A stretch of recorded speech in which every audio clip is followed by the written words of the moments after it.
Hey everybody, it's Kyla at the MJC again, and I'm here to walk you guys through the physical placement and legal custody sections of the modification motion. But before we get started, as always, I just want to make sure that you guys know nothing in this video is intended to be legal advice. It's obviously a video, so I'm not able to analyze your specific situation and to let you know whether a modification is the right form for you to do, whether a court is going to grant the things you're asking for in your modification motion, and to let you know whether a modification or the things you're asking for in the modification are in your best interest. So if you have those kinds of questions, we would strongly recommend that you guys get legal advice. Here in Milwaukee County, you can talk with an attorney and get some brief legal advice for free through the Marquette Volunteer Legal Clinics. If you're in another county, you can talk to your clerk of court to find out what resources are available in your area to help people who are representing themselves in their cases. All right, so we're going to do the modification motion, the section on physical placement and legal custody. And so the placement section, which is the first one of those two, starts at the bottom of the first page, and it's kind of weird. The spacing on this new form is a little bit strange.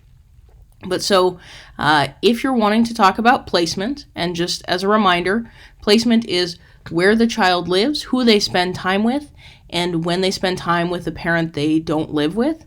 That's going to go here in A, so at the very bottom of this first page. And on this first line, you're going to put the name or names of the children that you want to talk about.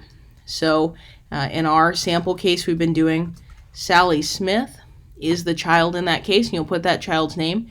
If you want to talk about multiple kids, so let's say our parents want to talk about Sally and Susie Smith, you'll list both. Even if you have multiple kids, if you only want this order to apply to one of them, then you only list the name of the child that you're wanting to talk about, or the children that you're wanting to talk about. And so for placement, you will, if you're wanting to change placement, so you're wanting to change placement, we have these first four sections.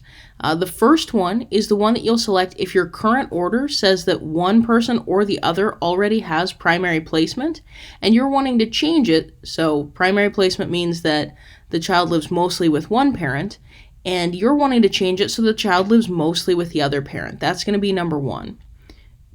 Number two is if you currently have a shared placement schedule.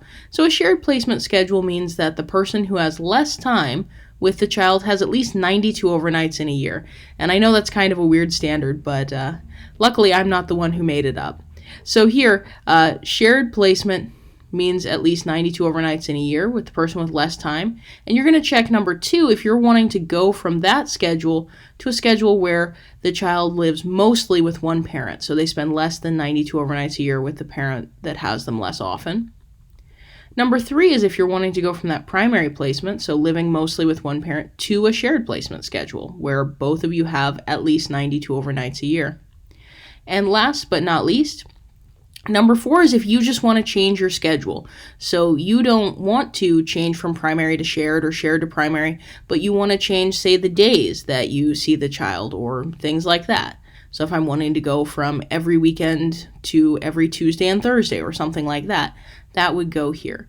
And usually 1 through 4 are exclusive. So if you pick 1, you're not picking 4. If you pick 2, you're not picking 3. It'll sort of be whichever one suits your situation.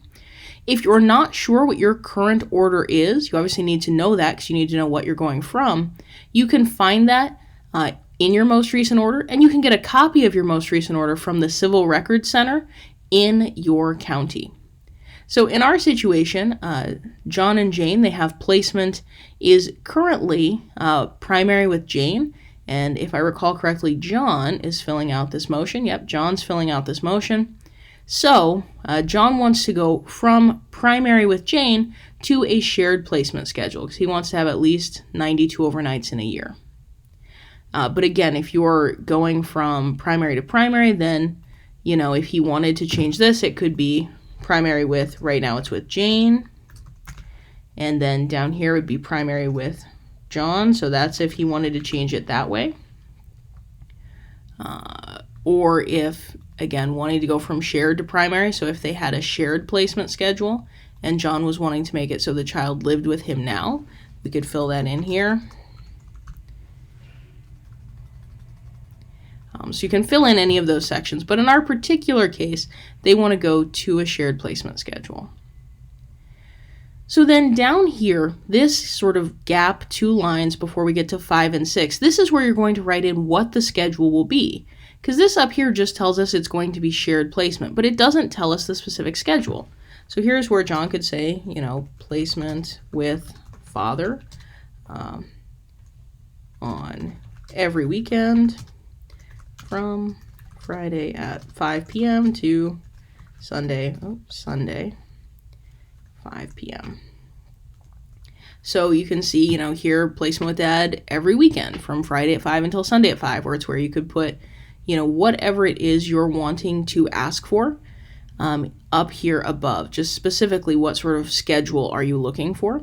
We do usually recommend that you be as specific as you can be, because the more specific this is, the clearer it is if you're needing to show someone or if you have a disagreement. Obviously, if I just say every weekend, then my ex and I might disagree about whether, a weekend starts on Friday or Saturday. So being as clear about what you want here and what your schedule looks like to you is helpful.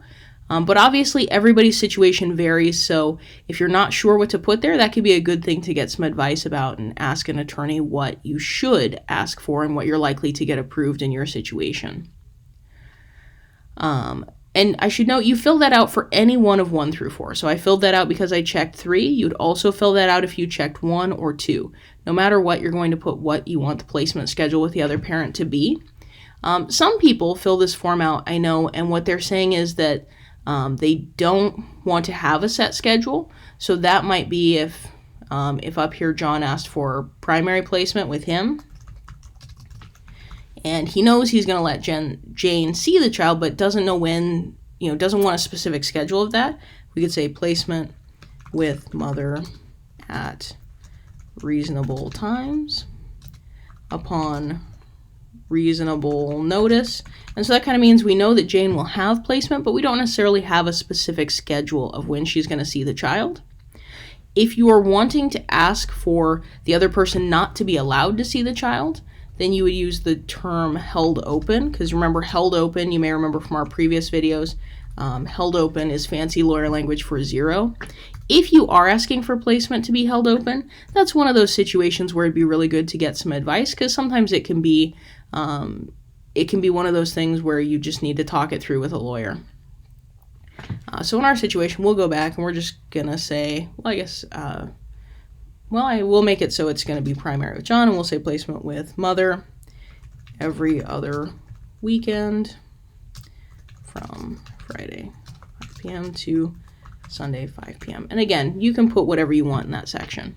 There are 2 additional sections that you can fill out if they apply to you. Number 5 is if you want placement with somebody to be supervised. So if in our situation, John wanted Jane's placement to be supervised, we would just check that and click supervised. With this section, you only need to fill out number 5 if you're changing something. So let's say that Jane's placement currently isn't supervised and they want it to remain unsupervised. Then I don't need to fill this section in at all. If Jane's placement is currently supervised and I want it to be unsupervised going forward, that would be when I would check the unsupervised. But you don't need to check unsupervised if you don't have supervised placement right now. And then number 6 is where you can put in anything that doesn't fit into the other categories. So a common one that we see here at the Justice Center is when people are talking about the exchanges, so like when they trade the child off.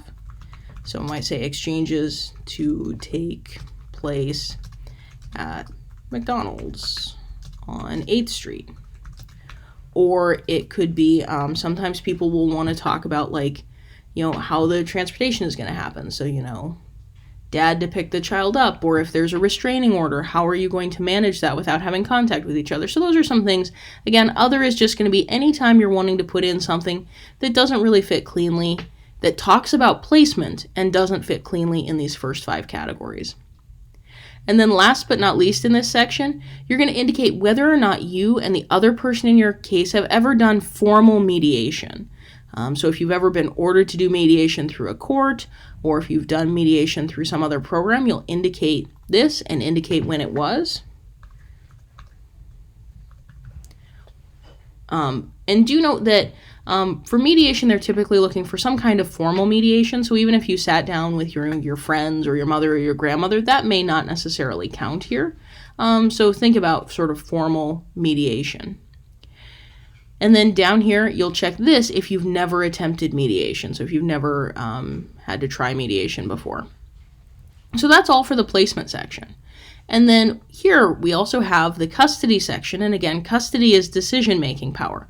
So remember, custody has nothing to do with where the child lives or who they spend time with. Custody is just decision-making power, deciding where the child goes to school or who their doctor is, or whether they can get married or join the military, or whether they can go to band camp on Thursday, or whatever it is. All those choices that parents make for their kids and with their kids, that's what legal custody is, just decision-making power.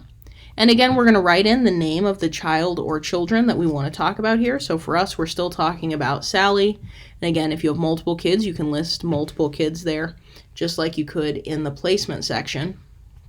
And then here you'll just indicate what you want it to be going forward. So if your current order says only one parent can make decisions, so there's sole custody, only one parent makes decisions, you could say you want to go to joint. If you are wanting to go from joint to some form of sole custody, so maybe John doesn't think that Jane should be able to make decisions, then we would say to sole legal custody, and then here the name of the parent that we want to be allowed to make decisions.